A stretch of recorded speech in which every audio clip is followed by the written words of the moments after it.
Hello दोस्तों, हमें जाना है शादी में और जिसके लिए हम तैयार होकर घर से निकल चुके हैं। ठीक है। और आज हम जा रहे हैं एक बारात में। और सबसे पहले हम एलिवेटेड रोड से होते हुए फिर हम पहुंचे पेरी फेरी, क्योंकि हमें जाना था सोनीपत। तो इसके लिए जो पड़ता है हरियाणा में, और अब हम हरियाणा पहुंच चुके हैं जो हमारे यूपी स्टेट से लगा हुआ है।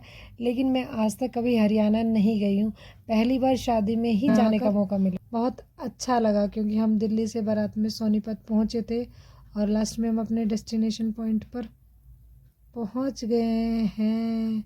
देखिए, ये था हमारा डेस्टिनेशन पॉइंट। हम जैसे ही टेंट में पहुंचे, देखा टेंट में इतनी भीड़ नहीं थी, टेंट बिल्कुल खाली खाली था। तो हमें ऐसा लगा कि हम जल्दी आ गए, पर फिर कोई बात नहीं, कुछ गेस्ट आए हुए थे, हम उनके साथ बैठे और हमने थोड़ा सा, जैसे 1-1.5 घंटे का सफ़र करके गए थे, तो हमने थोड़ा सा रिलैक्स किया। जो दीदी थी साथ, फिर अपने टेंट में इधर उधर घूमे, फिर हम एक जगह इनके साथ, हम दीदी के साथ बैठ गए। और फिर उसके बाद हमने कुछ बातें की, थोड़ा सा क्वालिटी टाइम स्पेंड किया, चारों तरफ देखा और इंतज़ार करते रहे कि बारात जल्दी से आए, क्योंकि हम पहले ही पहुंच चुके थे और सब कुछ खाली खाली सा लग रहा था। ये बहुत मेमोरेबल मोमेंट था मेरे लिए। फिर उसके बाद मिन्नी ने थोड़ा सा एंजॉय किया, तो धीरे धीरे जो है वो बारात आ गई थी और खाना स्टार्ट हो चुका था। सब लोग खाना खा रहे थे, तो हमने सोचा क्यों ना खाना खाया जाए। तो हम भी पहुंच गए भाई प्लेट लेकर।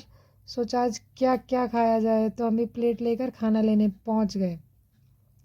तो वहाँ हमने कब बार बार ना जाना पड़े, इसलिए हम अपनी प्लेट में एक बार ही फुल करके ले आए। सब कहते हैं ना कि स्टेट वाइज खाने का टेस्ट बदलता है। मैंने पहली बार ये रियलाइज़ किया कि हाँ, ऐसा होता है, क्योंकि हम दिल्ली और यूपी में ज़्यादा रहे हैं, इससे अदर स्टेट नहीं गए। तो जब मैंने वहाँ का खाना टेस्ट किया, तो मुझे रियल में ही लगा कि हाँ, बहुत डिफरेंस है। उसमें थोड़ा सा खटास ज़्यादा है, रायता का कुछ अलग सा टेस्ट आ रहा था, पर ओवरऑल सब अच्छा था। ठीक है, फिर उसके बाद हमने खाना वाना खाया। खाना फिनिश करने के बाद बारात आ चुकी थी। दीदी ने थोड़ा सा डांस किया, हालांकि मुझे डांस करना नहीं आता।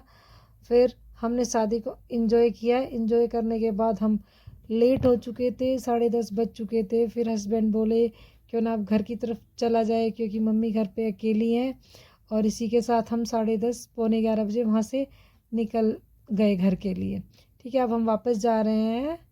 वापस जाने के बाद जैसे जैसे हम बाहर निकले, तो हम टेंट के बाहर आगे देखा जयमाला होने वाली थी। इसके पापा ने कहा नहीं, लेट हो जाएंगे, हमें चलना चाहिए। तो हम वापस निकल गए। काफ़ी रात हो रही थी, दूसरे स्टेट में अंधेरा, हल्का सा डर भी लग रहा था, पर ऐसी कोई बात नहीं थी। लेकिन जब रास्ते में आए, तो हमें जो पेरी फेरी पे भयंकर जाम मिला, उससे हम थोड़ा सा परेशान हो गए। पर ओवरऑल सब कुछ अच्छा रहा, बारात अच्छी रही, क्वालिटी टाइम स्पेंड किया। लेकिन इसके साथ साथ बच्चे दोनों सो गए थे और मैं भी थक गई थी। आखिरकार हम घर पहुंच गए और घर पहुंच के बहुत ही रिलैक्स महसूस हुआ, क्योंकि इतने लंबे सफ़र के बाद हम थक चुके थे। और थक कर जब घर आए ना, तो बस मन कर रहा था अब तो बेड पे लेटते ही सो जाएं, हम बहुत थक चुके थे। अच्छा, इस मिनी ब्लॉग के साथ सभी को बाय।